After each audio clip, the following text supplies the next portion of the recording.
डूडीपतसर झील, जिसे डूडीपट झील के नाम से भी जाना जाता है, एक झील है जो लुलुसार डूडीपतसर नेशनल पार्क में बर्फपूश चोटियों से घिरी हुई है।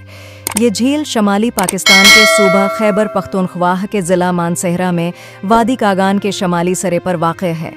झील का पानी 3800 मीटर और 12500 फट की बुलंदी पर सब्ज नीले रंग का और बहुत ठंडा है। सायादार डेलों में बर्फ के टुकड़ों के साथ आसपास के पहाड़ औसतन 4800 मीटर और बुलंदी में 15700 फुट हैं। उनका कुदरती मुस्कन मगरिबी हिमालयाई अल्पाइन झाड़ी और घास का मैदान माहौलियात में है।